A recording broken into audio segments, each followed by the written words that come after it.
Again breaking news చూస్తున్నాం. ఇక BRS ప్రభుత్వం 2020లో తీసుకొచ్చిన ధరణికి అప్పుడే 100 ఏళ్లు నిండాయంటూ మంత్రి పొంగులేటి శ్రీనివాసరెడ్డి సెటైర్లు వేశారు.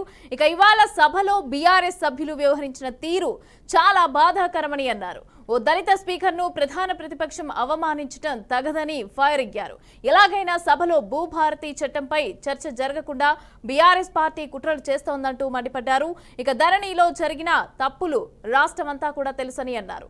వాళ్ళ జాగీర్ పార్టీలో ఉన్న తనకు గతంలో టికెట్ కూడా ఇవ్వలేదని ఆరోపించారు. ఇక నేడు ప్రజల ఆశీస్సులతో భూభారతి చట్టాన్ని సభలో ప్రవేశపెట్టే అవకాశం లభించిందని అన్నారు.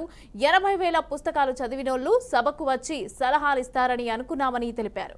కానీ ప్రతిపక్ష నాయకుడు సభకు ఎందుకు రావటం లేదో తెలియడం లేదని మంత్రి పొంగులేటి అన్నారు.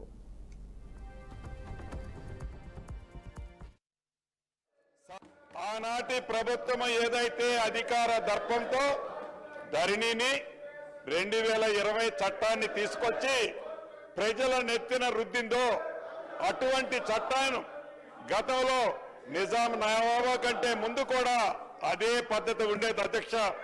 అదే రకంగా ఈ ధరణి సమస్యలు పరిష్కరించలేకపోవటం, క్షేత్రస్థాయిలో బాధితుల బాధను అర్థం చేసుకోకపోవటం, ధరణిలో ఎలాంటి సమస్యలు కూడా లేవని బుకాయించడం అనేది ఆనాటి ప్రభుత్వం మనం ప్రత్యక్షంగా చూసాం అధ్యక్ష.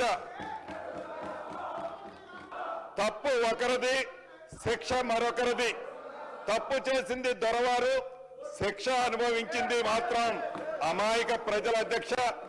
తప్పు ఒకరిది, శిక్ష మరొకరిది అన్నట్లుగా అనాచితంగా రాత్రికి రాత్రే గడిల మధ్య చట్టం చేసి తప్పు చేసింది ఆ దొరవారు, కానీ శిక్ష